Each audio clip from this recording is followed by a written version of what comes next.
AI अर्थात artificial तंत्रज्ञान हे वरदान असलं तरी नवोदित वकिलांनी त्याचे गुलाम बनू नये. आधुनिक तंत्रज्ञान ही कामाची गती वाढवण्यासाठी आहे, त्यामुळं त्यावर पूर्णपणे विसंबून राहू नये. तसंच पक्षकाराची वैयक्तिक आणि गोपनीय माहिती भंग होण्याचाही यामध्ये धोका आहे. त्यामुळं स्वतःचं ज्ञान आणि गुणवत्ता सिद्ध करण्यासाठी तंत्रज्ञानाचा काही अंशी वापर आवश्यक असल्याचं प्रतिपादन माजी सरन्यायाधीश भूषण गवई यांनी केलं आहे. सोलापूर बार असोसिएशनच्या वतीनं सोलापुरातील हुतात्मा स्मृती मंदिर इथं रविवारी आयोजित करण्यात आलेल्या जिल्हास्तरीय वकिलांच्या कायदेशीर परिषदेप्रसंगी ते बोलत होते. यावेळी मुंबई उच्च न्यायालयाचे न्यायाधीश NJ जमादार, न्यायाधीश मिलिंद जाधव, मॅटचे व्हाईस चेअरमन तथा माजी न्यायाधीश विनय जोशी, सोलापूरचे जिल्हा न्यायाधीश मनोज शर्मा, सोलापूर आणि गोवा बार असोसिएशनचे सदस्य ॲडव्होकेट मिलिंद थोबडे, बार असोसिएशनचे अध्यक्ष बाबासाहेब जाधव, उपाध्यक्ष ॲडव्होकेट रियाज शेख, सचिव ॲडव्होकेट बसवराज हिंगमिरे, ॲडव्होकेट मीरा प्रसाद आदींची उपस्थिती होती. मनोज शर्माजी यांचा आपण थोड्या वेळापूर्वी सत्कार केला. ते सोलापूरचे भूमिपुत्र आणि बार काउन्सिल ऑफ महाराष्ट्र आणि गोवा इथे तिसऱ्यांदा निवडून आले. ते आमचे मित्र श्री मिलिंद थोबडेजी, बार काउन्सिल ऑफ इंडियाचे, त्याचप्रमाणे सोलापूर जिल्ह्यात विविध तालुक्याच्या वकील संघटनांचे सर्व सन्माननीय पदाधिकारी, त्याचप्रमाणे सर्व सदस्य, कोल्हापूर आणि इतर जिल्ह्यामधून आलेले सर्व सन्माननीय वकील मित्र, बंधू आणि भगिनी. 21 दिवसामध्ये आमच्या एका सहकार्याने मला क्लिप पाठवली की तो घोडा चांगला फ्लाय करत माझे सहकारी आहेत विनोदचंद्र साहेब त्यांच्या डोक्याला लागला. त्यांच्या डोक्यावर तो परत हवेत माझ्या डोक्यावर आला आणि माझ्या डोक्याला लागून खाली पडला. म्हणजे काय काय करू शकते आर्टिफिशियल इंटेलिजन्स. आणि काल एक 15-1 दिवसामध्ये आपल्या महाराष्ट्राचे मोठे नेते नाव घेत नाही मी, आणि आमचे नागपूर जिल्ह्यात ते काहीतरी असं आर्टिफिशियल इंटेलिजन्सनी एक 25-30 वर्षाचा जुना न्यूजपेपर तयार केला. असं पाहिल्यावरती दिसतात. त्यात लिहिली की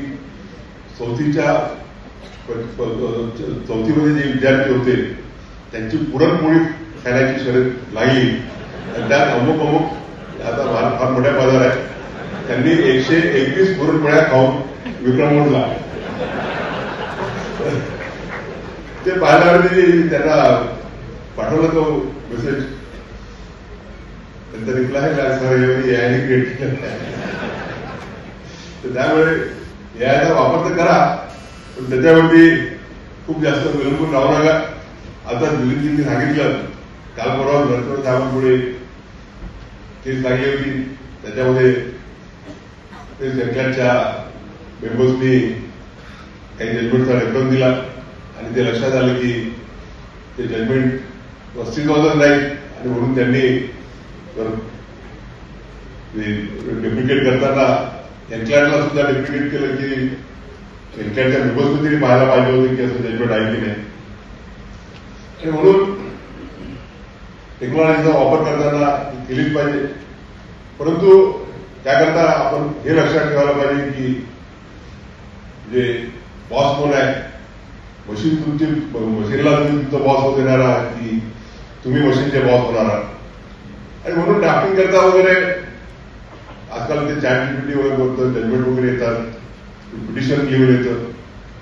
निश्चितच त्याचा तुम्ही एक असिस्टन्स घेतला पाहिजे, पण त्यावर पूर्णपणे विलंबून न राहता तो ड्राफ्ट आल्यावरती व्यवस्थित आहे की नाही.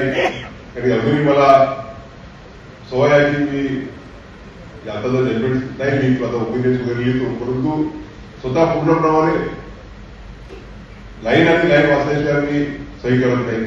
जजमेंटमध्ये तर मी ज्यावेळेला सुप्रीम कोर्टात होतो, दर शुक्रवारी कुठल्या कुठे कार्यक्रमापर्यंत जायला लागायचं, तर जाताना कुठल्या ना कुठलं जजमेंट करेक्ट करत जायचो, परत येताना सोमवारच्या फाईली वाचत राहायचो.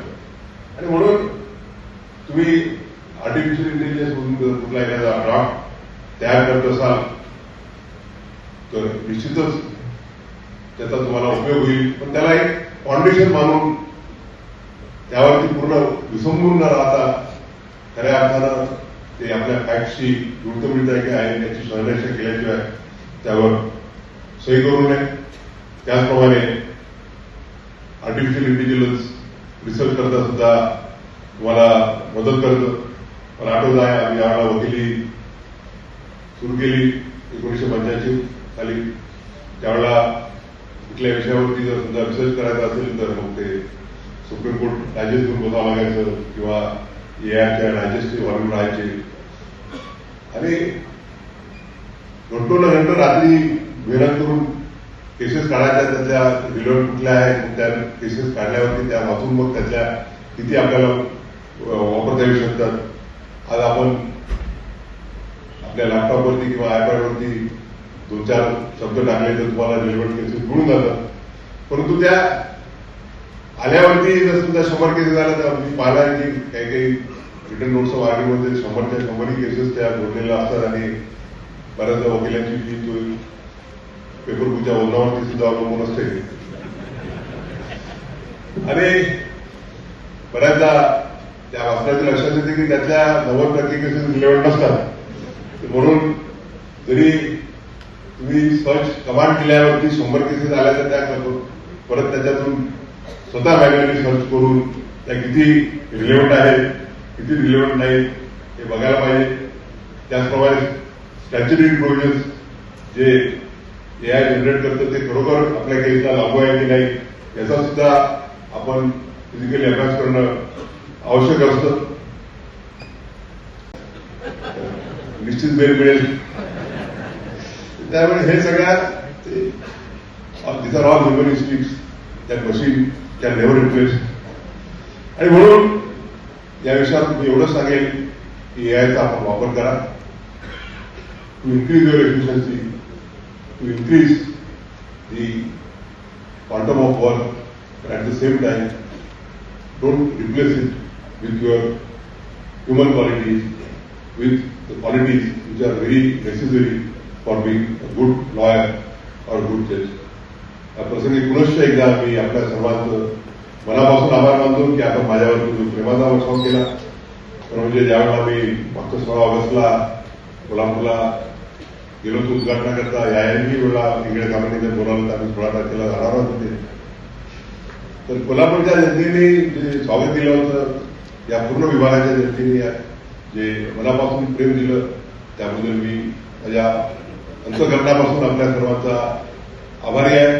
आपलं प्रेम असंच राहू द्या, आपले आशीर्वाद असेच राहू द्या हीच विनंती. धन्यवाद.